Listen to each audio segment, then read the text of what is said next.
The story began with curiosity and passion for a ball, and turned into a story of a great talent, stuck in a limited body, striving to prove himself and his abilities. It's a story of mental and physical development together. A story of a young man who wants to please his countrymen after leaving them to achieve his dreams. This is the story of the beginning of Messi's career and how he ascended to the top of football.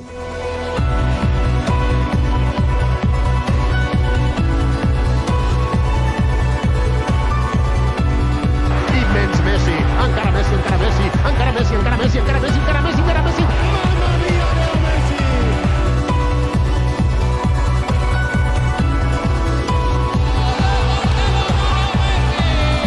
El triplete del Barça.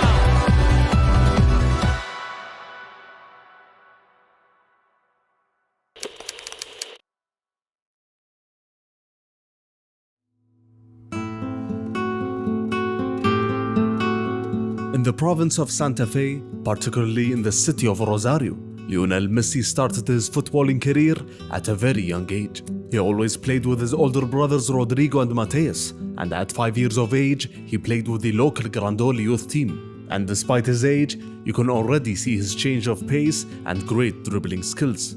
And usually coaches at that level would emphasize passing the ball, but nobody told that to Messi. Lionel played almost 2 years at Grandoli, and they won all their matches. And in every training session, Lionel was disciplined and reserved. Gonzalo Diaz, a teammate of Lionel at Grandoli, said that there were many talented players that played at the club, but they lacked the perseverance in training. His father Jorge had a say in this. His philosophy was simple: work hard, be persistent, and show humility, and you can achieve your goals. Jorge was also devouring his sons daily with VHS tapes of Maradona, and was Leo's second coach in Grandoli as well. The writer Guillaume Balaguer said in his biography about Messi that his father was his #1 idol.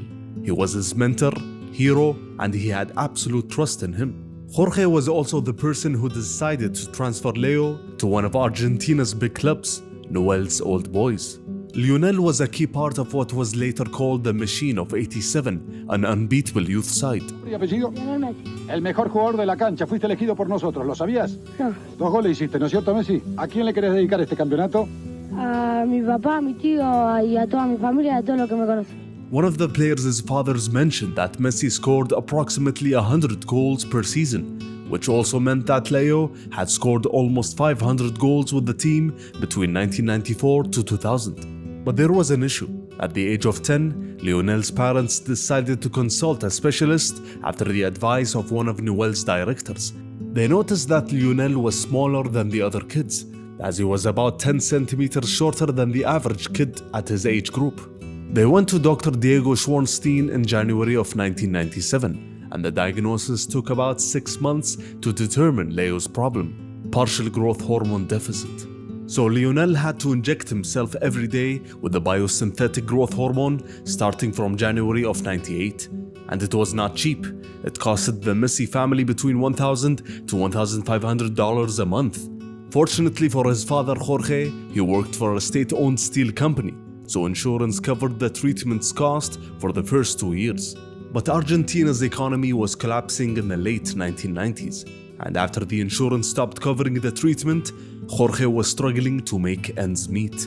He went to Old Boys for support, as the club president Sergio Almiron sent funds to Jorge on a monthly basis, but the amounts varied. Jorge was asking for more, but there was no response from the club. He tried pressuring the club by taking Lionel for a trial at River Plate.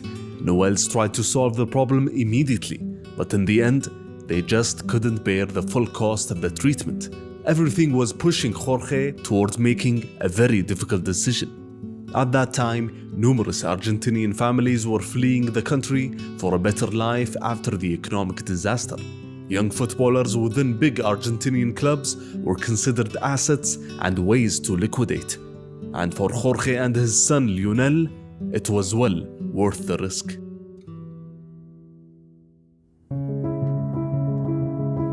After the trial with River, an agent called Horacio Gagioli was informed of Messi's talents. He had a relationship with the prestigious Catalan agent Josep Manguela, whom was very close to Barcelona and was responsible for Maradona's transfer to the Blaugrana in 1982. Horacio asked for tapes of Lionel from Jorge and sent them to Menguela's office. Then Menguela talked to his friend and then Barca sporting director Carlos Rexach and insisted on setting up a trial for Lionel. Jorge and his son Lionel flew to Barcelona in 2000 for the trials, and in each session, Lionel gave it his all and was impressive, but there was no decision from the club. When Rexach came back from the Olympics, he had the chance to see Messi at the end of his trial. He was convinced and thought that Barcelona had to sign the youngster immediately. But there were some doubts inside the club. No one wanted to bear the responsibility of a family that risked everything and left their home for this opportunity. And success was not guaranteed, and there were no guarantees that all the costs behind signing Lionel would be repaid on the field. So Jorge and his son Leo went back to Argentina in the beginning of October after missing way too many school days. Many factors resulted in Barcelona stalling the signing of Messi. First, Lionel was a small foreign boy who was only 13 years old, and La Masia directors at that time preferred local players who were around 15 or even 16 years of age. Second, Barcelona had to find his father some work in accordance with FIFA regulations, which banned any signing of foreign players under 18 unless he was accompanied by a parent. Jorge also asked to live with his son in an apartment outside of La Masia's campus. Third, Barcelona was struggling with several first-team issues after their superstar Figo had left, so signing a 13-year-old foreigner was not one of their priorities, especially with all the costs attached to Messi from hormone treatment to private accommodation. After 2 months had passed without a response from Barcelona, and with Jorge getting more frustrated by the minute, Rexach came up with a solution to calm things down. With the presence of Menguela and Horacio with Rexach at the Pompeia Tennis Club, Carlos signed a napkin, and he wrote on that napkin that he was committed to the signing of Messi as per the previously agreed figures, and regardless of opinions on the contrary. That last phrase is crucial, as it points to some board members who were against the idea of signing Lionel and all the various costs attached to the youngster. It was an important step before signing the first official contract, and in January of 2001, all parties agreed on the signing after President Joan Gaspar gave his final nod on all of Jorge and Messi's requests, including the hormone treatment. Jorge and Lionel took their first big step towards achieving their goals, but there were still some difficulties. Lionel broke his left fibula in only his second match, and when he came back 2 months later, he had an ankle injury straight away. And Leo's mother had to go back to Argentina, as living in Catalonia was proving to be difficult for his brothers and his little sister. It was a tough period for Lionel that made him rethink his future. Either he goes back with his family to Argentina, or split his family and stay with his father in Barcelona. But he insisted on staying and was determined to achieve his dream. Finally, the focus was back to football. In football and mental terms, Lionel was evolving very quickly in Barcelona's various age groups. And in physical terms, Lionel was significantly growing in front of the coach's eyes, as he grew 29 centimeters in a few months. He had a fantastic attitude towards training and had only football to look forward to, as he was alone with his father, away from his friends and family, in a foreign city and in a foreign land. It was a tough situation, but that kept him focused only on playing football. In the 2001-2002 season, Lionel played in the famous Junior B team alongside names such as Fabregas and Gerard Piqué. That season also saw the young manager Tito Vilanova taking over the team. In the following season, and under the coach Alex Garcia, Lionel started to truly shine, as he played in every match and was the top goal scorer of the team. Garcia used to experiment with Messi in many different positions within the lineup, but Leo preferred to play centrally behind the striker and not stuck on the wings. That team won every single title at hand, and despite the weak scouting system in 2003 compared to today, that Cadet A side attracted some eyes. One of them was Arsenal's representative in Spain, Francis Cagigao, who was astonished by Messi's talents and connected with his father Jorge. Arsenal were the first European club to send Leo an offer since he arrived in Barcelona, but too many obstacles made the signing difficult. But despite that, Arsenal succeeded in signing Fabregas. As the youth side thrived in Barcelona, the first team was in dire crisis. The return of Van Gaal was considered a failure, and the new signings flopped as the Blaugrana ended the season with their worst league position in 15 years. Barca president Joan Gaspar resigned and fresh faces entered the fray. It was a new era for Barcelona, and this new board and management were aware of the many talents within the club, as Lionel Messi signed a new contract until 2012 with a buyout clause of 30 million euros, which increases to 80 million euros if he got into the Barca B squad, and 150 million euros if he managed to get into the first team. In the 2003-2004 season, Messi played in 37 matches. What's fascinating about that season was his meteoric rise between the ranks. He started that season with the under-19 B side in August, then played some matches for the A side of the same age group, and that caught the attention of first-team manager Frank Rijkaard, who was in need of youth players to fill the squad for a mid-season friendly against Porto for the opening of their new Dragao Stadium in November. Most of the first-team players left for international duty, as Messi debuted with the first team in the 75th minute at the age of 16 years and 145 days, wearing the number 14 shirt. When he came back from that friendly, he immediately played with the Barca C side for the first time. 11 matches were enough to promote him once again to play for the Barca B side. In the final stretch of that season, Messi was alternating between all of these age groups, excluding the first team. Whenever any age group in Barcelona was struggling that season, they would ask Messi for support and to help them win, either by playing with players of his age or with players 4 years older than him, as was the case in the Barca B side, which played in the 3rd division of the Spanish league. His father Jorge recalls, "Suddenly we went from nothing to everything we had dreamed of." When Messi stopped his hormone treatment at 14 years of age, Barca staff made him a special training regime to focus on his physical strength and speed by increasing his lower body muscle mass, and the change was clear. But despite debuting with the first team at 16 years of age, Lionel had to wait a while before returning to Rijkaard's side again. That first team was restructuring under new stars like Deco, Ito, Ronaldinho and Xavi. That's why in the 2004-2005 season, Leo was a permanent starter for the Barca B side. Rijkaard was aware of Messi and talked to his father about his extraordinary attributes, but he wanted them to have some patience as he waited for the right time to use him. Leo started taking part in first-team training sessions, as Barca left-back Giovanni Van Bronckhorst said that Ronaldinho mentioned in Messi's first training session that he's going to be better than him. But the reality was that Messi was not ready. He played for Barca B, who played in the 3rd division. On top of that, he played in a 3-4-3 system as almost a second striker. And despite the insistence of the coaches on Leo staying on the wings, the Argentine loved to dribble inside with the ball towards the central areas.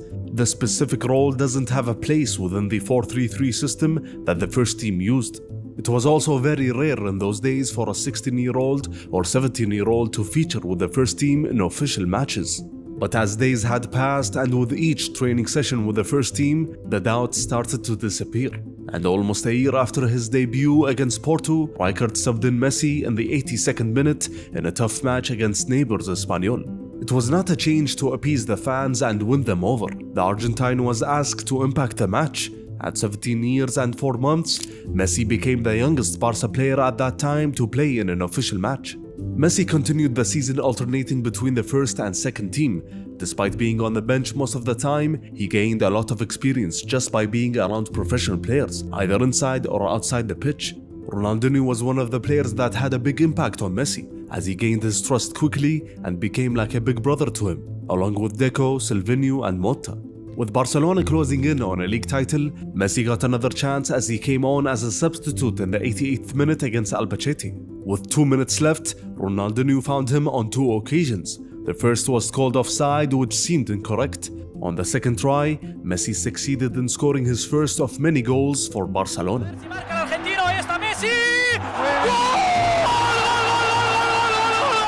Barcelona won their first league title in 5 years, as Messi played only 70 minutes overall in La Liga, and also got his debut in the Champions League and played 90 minutes against Ukrainian side Shakhtar Donetsk.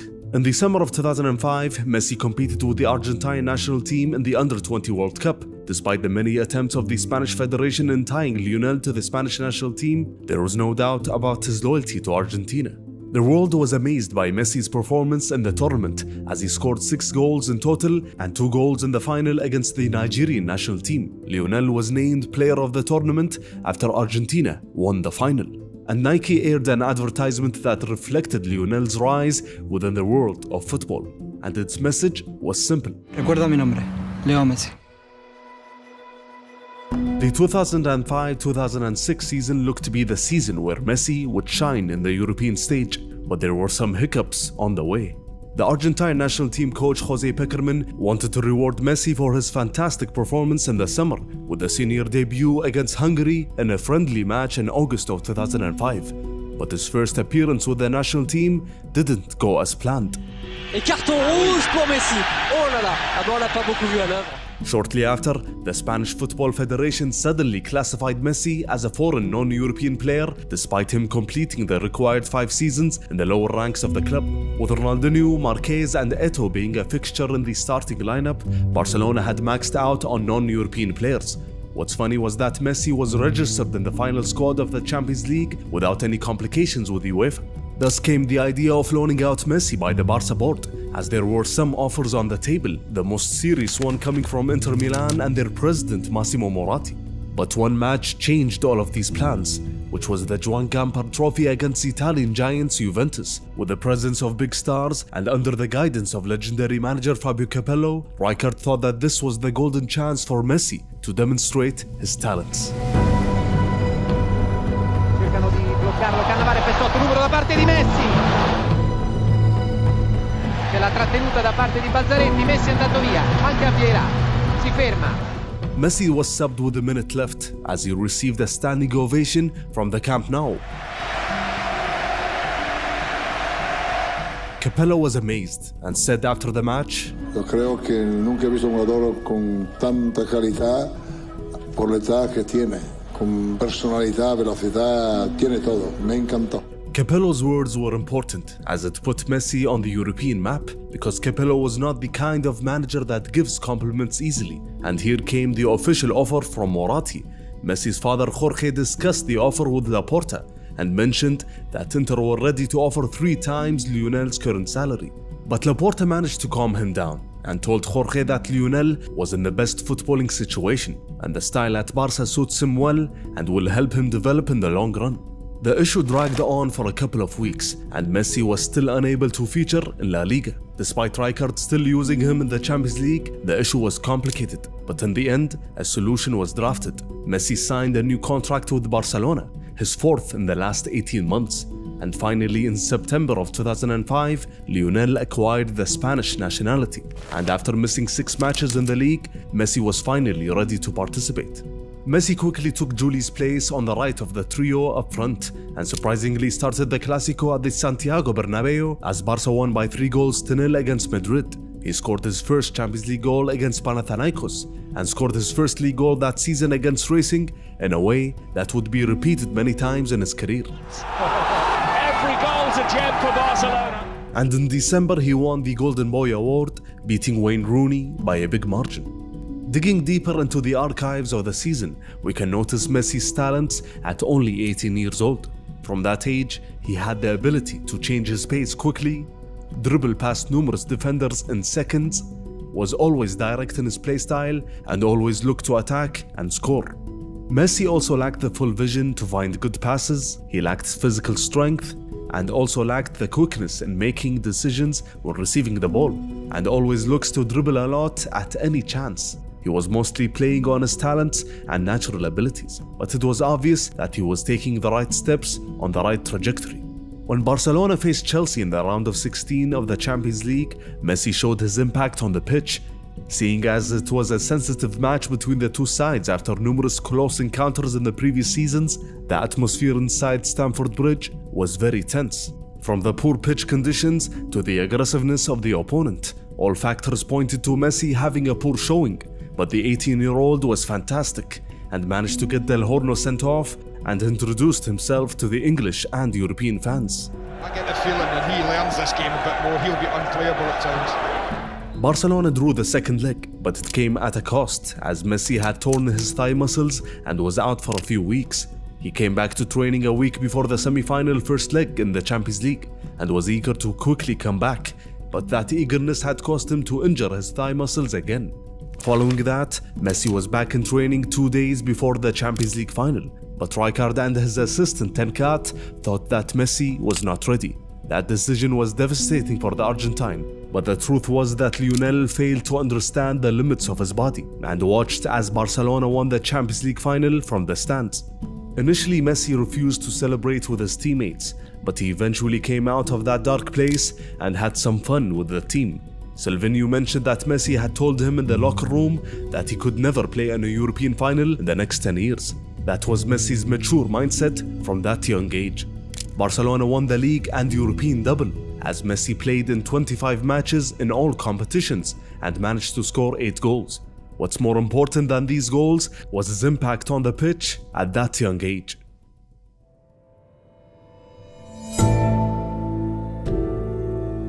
After his catastrophic debut with the national team, Messi became a regular within Jose Pekerman's squad that succeeded in qualifying to the World Cup in Germany.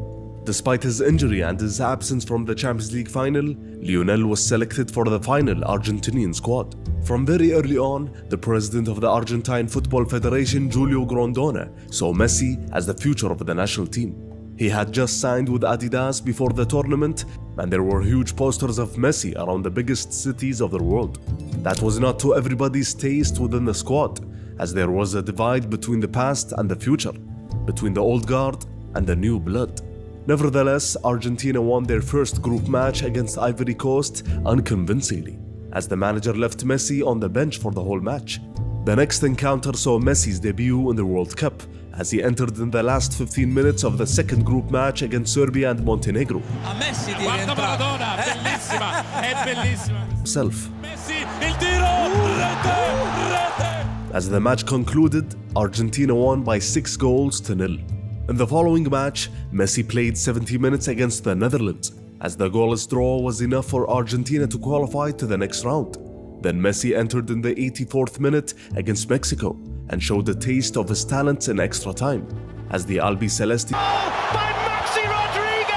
Leo's displays within the tournament didn't go unnoticed for Guardiola, who was writing articles for El País and said about Messi in one of his articles, "He reminds me of the true greats." And now comes the controversial match, the quarter-final against the German national team. Tevez and Crespo started up front while Messi was on the bench. It was a natural selection at that time. After Ayala opened the scoring for Argentina, the hosts started to push upfield in the second half. Then the Argentine keeper got injured as Pekerman was forced to make a change. He also subbed Riquelme for Cambiaso.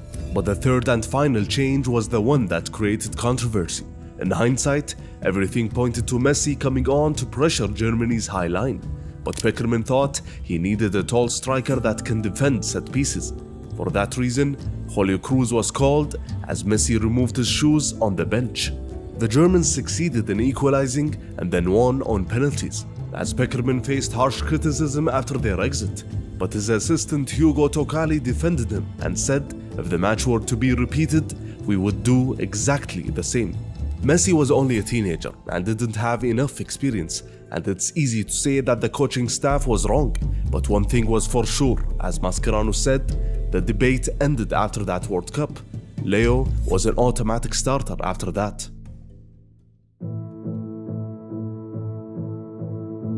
Despite the success of last season, there were some internal issues brewing within Barcelona's dressing room. The discipline of the team's leaders like Deco and Ronaldinho started to fade, while on the other hand, Messi was looking to improve and rise within the hierarchy of the team. But he unfortunately fractured his left foot in November and was out of action for over 2 months. Lionel came back to a team that kept failing in big matches.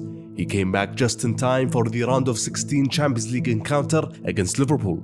Reds manager Rafa Benitez decided to play the right-footed Arbeloa as a left-back to cover Messi's diagonal runs through the middle, and the plan was effective, as Messi barely had a stamp on the 2 legs, as Liverpool qualified to the next round at the expense of the Blaugrana. Liverpool have done it! In March, another opportunity arose for Messi to shine in a big match, as Barcelona hosted rivals Real Madrid in the Camp Nou. At that time, Messi was still not clinical in front of goal and missed many chances. But in that Clásico, it was a different story. Puede ser gol. Ese balón de Messi. Messi. Despite the ineffectiveness of Ronaldinho and Eto'o being subbed at halftime after Oliveira's red card, Messi led the team and scored a hat-trick to earn Barcelona a precious draw, a landmark match for the young Argentinian. Samuel Eto'o said after the match, "For me today, Messi is above any other player. He has an extra gear." When we look closer into Messi's minutes within the season, we can notice that he still played as he always does, trying to take on defenders, There's four of them in front of him. He's prepared to take everybody on. dribbling, After a brilliant piece of skill from Lionel Messi. great change of pace. Messi brilliantly away from Garrido. What was missing that season was some end product because of his deep positioning when receiving passes on the right side of the pitch. Alves again sticking tight to Messi. Although his physical development was obvious. Well, the hold off Daniel Alves, Lionel Messi. Messi was rewarded with a new contract in March of 2007 and managed to show his great ability in dribbling once again in the Copa del Rey semi-final first leg against Getafe. Para Messi. Immens Messi. Encara Messi.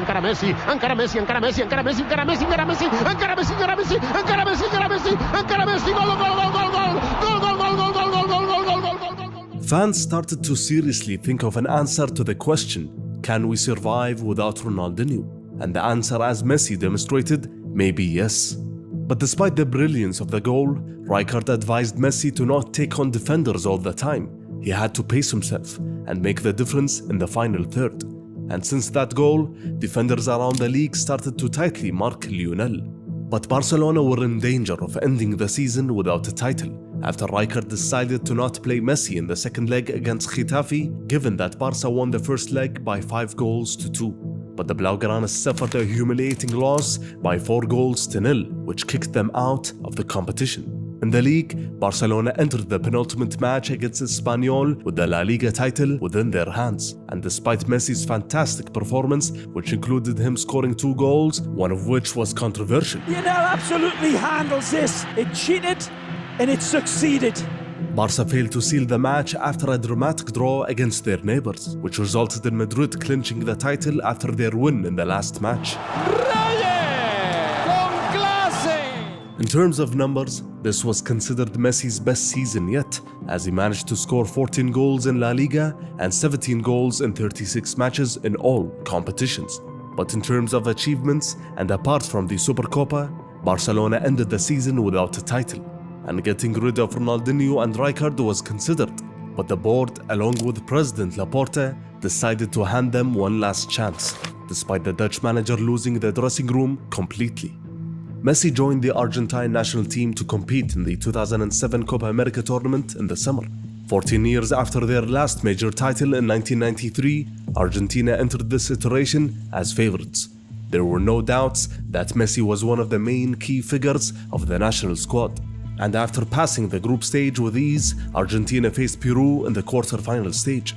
Messi played a great match, either on the right or the left flank. Messi was dribbling past the Peruvian defenders with ease and scored a great goal between the legs of the Peruvian keeper. Ball through Messi. Wonderful play. In the semi-final against Mexico, Messi scored the goal of the tournament. It's Messi! Simply magnificent! As Argentina easily won by 3-0 to advance to the Copa America final. Argentina head coach Coco Basile praised Messi's goal and said, "Only geniuses are capable of finishing as Messi did." Argentina faced eternal rivals Brazil in the final. The Brazilians arrived to the tournament without some key players like Ronaldinho and Kaká. It was shaping to be Albiceleste's title as they won everyone over. But against expectations, Argentina were comprehensively beaten by 3-0. Ele contra o Ayala, pé direito, bateu! Gol!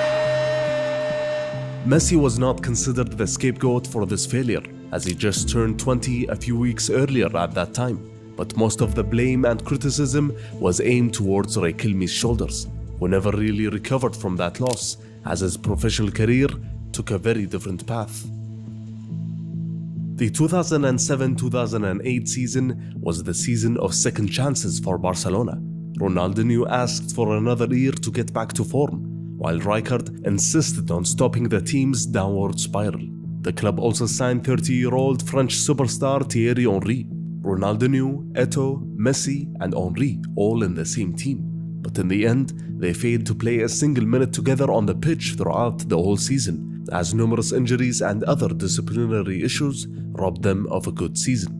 Frank Rijkaard failed to change the dynamics of the team, as the club suffered in the opening months, as it became obvious that they can't compete with Madrid, as they suffered a loss in the first Clásico in December, as Madrid created a marginal gap in the standings. Rijkaard was too nice with the players and failed to officially hand the keys of the team to Messi, who showed everybody that he was the #1 star of the team. The Argentinian was asked to be patient and cause damage on the wings. While Messi was turning from a teenager to a man, his body started to negatively react with these drastic changes. 3 separate injuries within the season affected the Argentinian mentally, as these injuries made him miss around 2.5 months in total. He was putting too much pressure on his body throughout the season, just like he did when he was a kid. He also came back from injuries way too soon, and his diet was not helping as well. Although when he played, he was no doubt one of the best in the world. This is a genius. Henry, Messi, magical! Although he was still stuck on the wings in most matches, he tried drifting more to the center within games and tried to create from there. Messi, it's a great pass.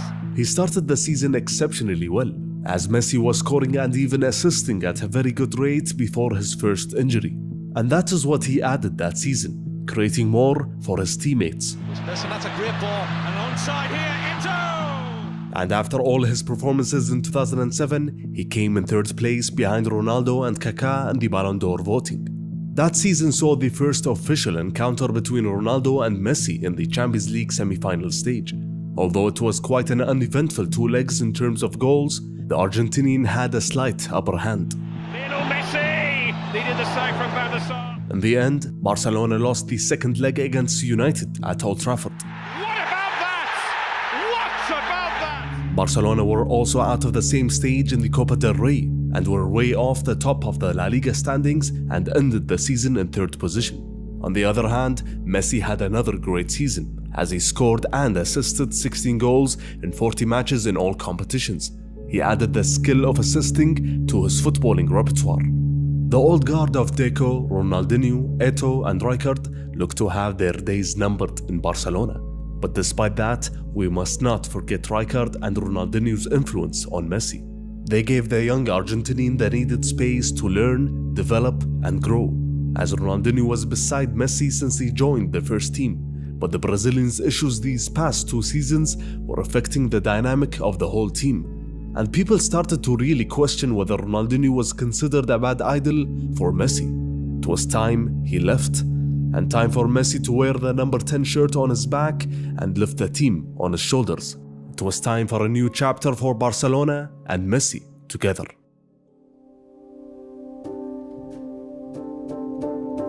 In came a young Pep Guardiola to take over managerial duties at Barcelona, and with him came some stern changes, as both Ronaldinho and Deco were sold, while Eto'o was on the transfer list, but the Cameroonian proved himself to the new manager with his professionalism and great form within the friendlies in pre-season.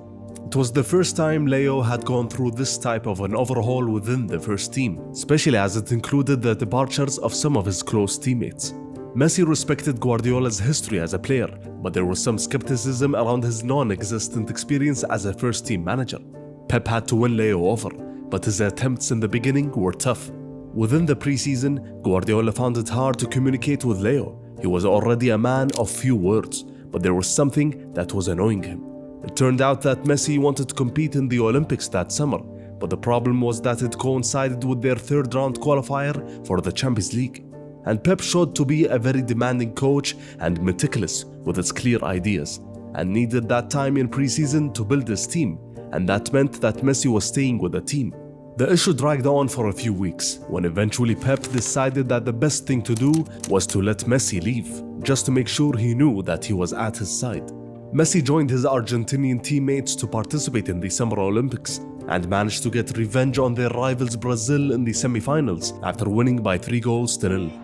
It's there, it's 3-0. and surely now it's game over. As Messi finally got to say goodbye to his big brother for the last time. Messi and his teammates went on to win the gold medal after their tough win against the Nigerian national team in the final. While Messi was gone, Barcelona successfully qualified to the group stages of the Champions League, as Messi was back just in time for the beginning of the La Liga season. Pep's start with the team was not good in terms of results. But behind the scenes, the squad was confident in Pep's new methods after participating in several quality training sessions. It was a matter of time before these methods would translate and manifest into positive results on the pitch. Pep demanded discipline from his wingers, as Messi was given freedom to drift inside but also had many defensive duties assigned to him. Messi quickly bought in with the coach's demands as he saw the results of his tactics on the pitch. Pep had also brought with him dietitians to the club in order to improve the output and to prevent injuries. As Messi struggled with injuries the previous 2 seasons, he hardly got injured within Guardiola's reign. As the Barca youth system taught him how to play within a team, Rijkaard gave him confidence and Guardiola added some order to his life. And all of this resulted in a player with unlimited potential. Puyol, here's Messi, running at the Atletico Madrid defence all the way! Messi just brilliantly round love. There's Lionel Messi. Oh, wonderful. Absolutely wonderful. The central position. So Messi can finish off Real Madrid. Messi!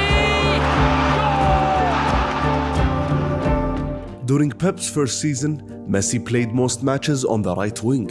But because this new and improved iteration of the Blaugrana liked to press the opponent high up the field to keep possession of the ball, Messi found himself in numerous scoring situations, as the Argentinian received the ball in very advanced positions. To Messi and it's in. Messi on the turn, looking for the room, finds the room and finds the corner. Messi managed to score 16 goals in all competitions before January and matched his goal tally of the whole of last season. And when we look closer at Messi's minutes throughout the season, we notice better overall strength to keep possession of the ball in his numerous dazzling runs coming from the right-hand side.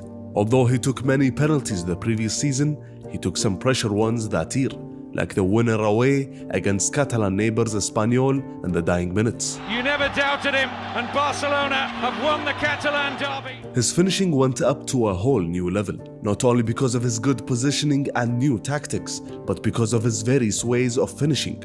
A right-footed half volley, Brilliantly taken by Messi! a volley under pressure from several defenders, Messi! Wonderful finish! dribbling while balancing and shooting in one sequence. There's no stopping him when he's in this kind of mood. The whole team clicked and were unstoppable. They had stormed the league, and in the Champions League, they managed to score 4 goals and a half against Bayern München. Messi scored a brace and assisted another, as Messi came in second position behind Ronaldo and ahead of Torres in the Ballon d'Or voting. As the Blaugrana reached the semi-final stage of both the Copa del Rey and the Champions League, Barcelona had to go to the Santiago Bernabeu to face Madrid. They were in their best form under the manager Juan de Ramos and just 4 points away from the league leaders Barcelona. Pep wanted to go there and win, and he had a brilliant idea. He sat with Messi and showed him some footage of Madrid's central defender's position. He believed if Messi played centrally up front, he would have a lot of space to attack the defenders because he would drop deep and the defenders would not know what to do, while Henry and Eto'o would stay on the wings, waiting for the moment to attack behind the defense. And that's how Messi got a taste of the false 9 position, as the plan worked perfectly. Messi busca el pase perfecto. Gol del Barça. Atención a Messi. Messi que encara Messi. Gol. Y la frontal del área, Xavi recortando, la mete perfecta. Leo Messi, Leo Messi. Golazo del Barcelona. Barcelona won a historic match by 6 goals to 2. As the La Liga title was almost wrapped up, and Messi would not play in that position again until later in the season. The semi-final matchup against Chelsea was very tough, as the English side succeeded in blocking off the spaces from Messi. In the infamous second leg, the Blaugrana sealed the tie in the dying minutes after Messi set up Iniesta for a shot. It's Iniesta! As Barcelona qualified to the Champions League final, Messi managed to play his first final with the club since breaking into the team, as Barcelona faced Athletic Bilbao in the Copa del Rey final. And after a physical match, Messi managed to score and assist a goal to help Barcelona lift their second title of the season after sealing La Liga. El Barça es campió de la Copa del Rey. The Champions League final was upon them. This time, Messi would feature unlike the 2006 final in Paris. Lo dije durante toda esta semana. No pude disfrutar jugando la final de París, por eso tuve la oportunidad de hacerlo ahora y creo que en lo que va de mi carrera es el partido más importante que voy a jugar. The final was also considered a rematch between Ronaldo and Messi, as Sir Alex Ferguson said before the match that without doubt they are the best two at the moment. They've had fantastic seasons. Several English media outlets kept publishing a stat of Messi before the European final, which focused on the Argentines' failure in scoring against English teams, but Lionel was ready to accept the challenge. Pep entered the match with a similar setup as the Bernabeu encounter, as after 10 minutes had passed in the final, there was a switch in the lineup as Messi moved to the center.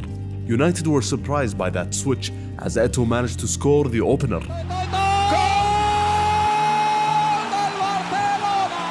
As Barcelona kept possession of the ball after a tough opening period. And despite playing an average match, Messi managed to break his duck and score against an English side with a header, as he sealed the final and the treble for Barcelona and cemented his bid for the Ballon d'Or. Piqué said after the match, Leo demonstrated that he was the best player in the world, and his numbers that season reinforced that belief, as after scoring in the final, Messi became the top goal scorer in the competition with 9 goals and scored 23 goals in La Liga and 38 goals overall, while assisting a further 19 in 51 matches in all competitions. All of that at only 21 years of age. There was no debate that this was his best season yet.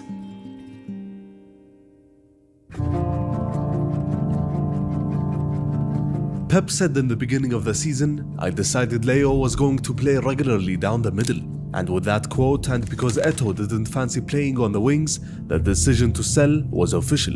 Messi's tactical role was clear for the new season, but how did Zlatan Ibrahimovic end up at Barcelona? Eto'o refused to go on loan to Valencia and said yes to Inter Milan.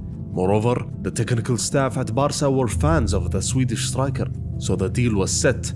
Eto'o left for the Nerazzurri plus 46 million euros, and Zlatan came the other way.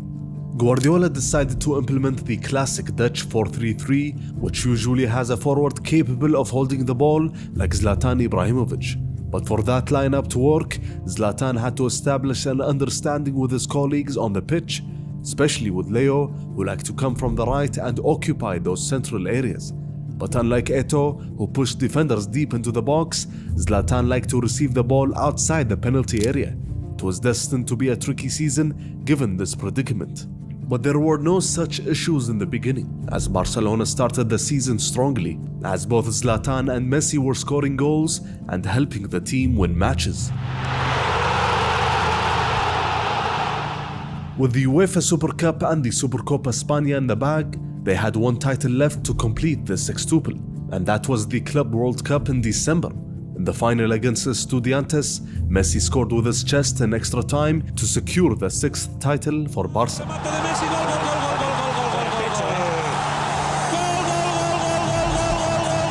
After he came in 3rd position in 2007 and 2nd position in 2008, Messi won the Ballon d'Or in 2009. And also won the FIFA Player of the Year award, which was exclusively voted by international managers and national team captains from around the globe. Despite the individual accolades, Barcelona started the new year with a couple of blips as they crashed out of the round of 16 of the Copa del Rey against Sevilla in January. And despite the positive results in the league, Guardiola studied Messi's performances closely, especially when he failed to score and impact the game in 3 consecutive matches within the month of February. The 3rd match of the series was the round of 16 encounter against Stuttgart, which saw Barca draw 1-1 in Germany. Pep noticed Messi's preoccupation with defensive duties against an attacking fullback from the German team, and had little impact from the wings as well. And when he decides to cut inside, Barcelona would pay the price defensively. For that reason, Guardiola decided to play Messi in the false nine position in the return leg, with Pedro and Henry beside him, as Barcelona won by 4-0 with Messi scoring a brace. For years, Messi was waiting to be played in this position consistently. Circumstances pushed Pep to take the decision, despite Zlatan's presence. The Swedish striker didn't do anything wrong. He was on a great scoring run and was still starting most matches in the league, but despite his effectiveness on an individual level, he was still not the best option for Barcelona. An example of this complicated matter was the quarter-final matchup against Arsenal. Zlatan started the first leg at the Emirates Stadium, and despite him not clicking with his teammates, the Swede managed to score a brace as Barca left London with a thrilling draw. Zlatan Ibrahimovic, 2-0. Pep resorted to his secret weapon and played Messi in the middle again, and what happened will be cemented in the history books.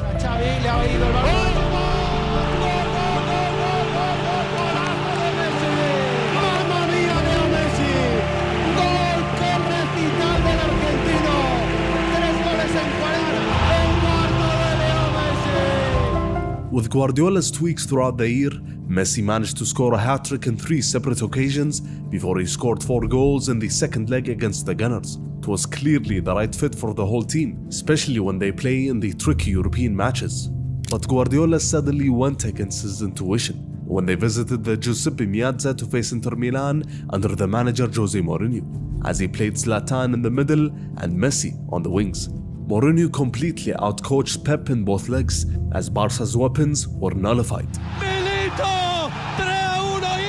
Pep stuck to the same formation in the return leg, but after only 60 minutes, Zlatan was subbed to push Messi to the middle, but it was not enough. An outstanding defensive display from Inter saw them go through, despite Motta's red card. The Zlatan-Messi dynamic can be summarized like this. Zlatan is not the type of player to go against his natural playstyle, and in his mind, he was not bought to make space for Leo. As Zlatan said, "It is like you bought a Ferrari, but you are driving it as if it were a Fiat." Zlatan tried to discuss the issue with Pep, but the situation was clear. There were no issues on a personal level between Messi and Zlatan.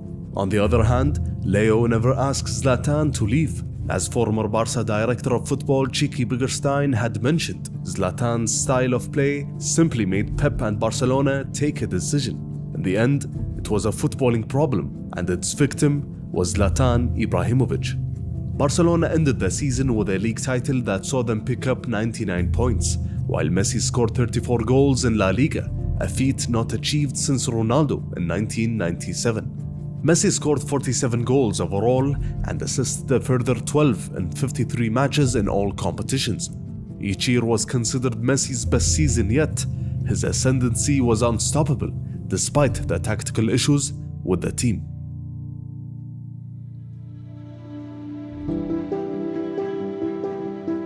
By that time, Messi's international career with Argentina was considered somewhat successful. An Under-20 World Cup champion in 2005 and a gold medalist in the 2008 Olympics.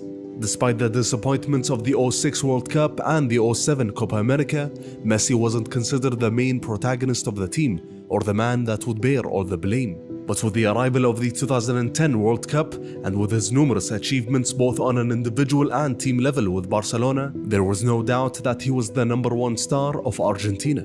In the middle of the World Cup qualifying campaign, the Argentine national team suffered under coach Coco Basile. Diego Maradona singled out Messi as the sole reason for the poor performances. Diego slowly created a general mistrust of Messi in the minds of the average Argentina fan who worshipped Maradona. After the 1-1 draw against the Peruvian national team in September of 2008, Maradona said, "Sometimes Messi plays for Messi. He has so much arrogance that he forgets about his teammates." Pressure was absolutely mounting on Messi as he replied to Maradona's critique and said, "I'm used to Diego speaking out. We all know what he is like."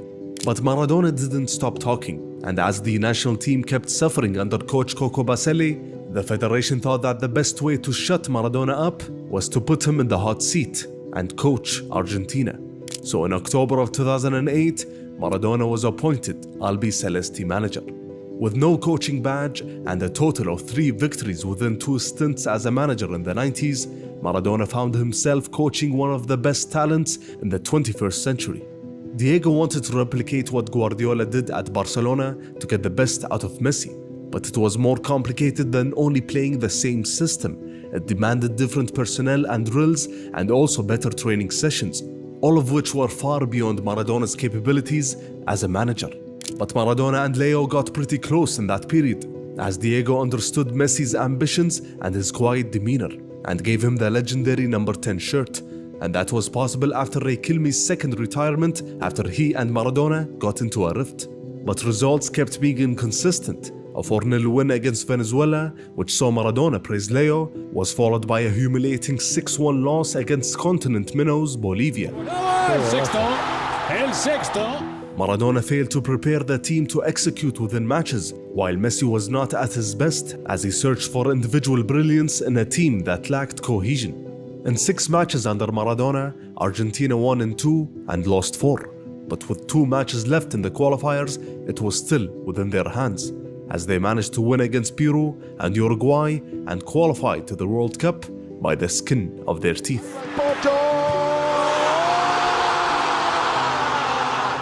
As the 2010 World Cup edged closer, Maradona sat with Messi to decide on the best system to get the most out of Leo. Messi suggested 2 systems and discussed other details as well, and suddenly Messi felt positive about their chances. But in Argentina at that time, there was a feeling that Leo was like a stranger in the national team. He was a superstar at Barcelona and a shadow of his usual self with Argentina. Some perceive him as not Argentinian because of his development in a foreign country, and others see him as uninterested in the national team. Nevertheless, Messi and his teammates started their World Cup campaign in very good form, as they won all of their opening 3 matches convincingly. Messi was even handed the captaincy in the 3rd group match against Greece, as Mascherano was absent, a move from Maradona to keep the morale very high. Messi said, "In the national team I was not the same. I was not who I was at Barcelona, but I've always had Diego's support, and I changed all of that thanks to my teammates' confidence in me." Despite their 3-1 win against Mexico in the round of 16, none of the players were convinced of Maradona's system, which saw 4 attack-minded players play in front of Messi, with Mascherano behind him as the pivot. They needed to improve immensely in their quarter-final matchup against the Germans. But in their first big match of the tournament, Argentina collapsed and gave up 4 goals to a clinical German side.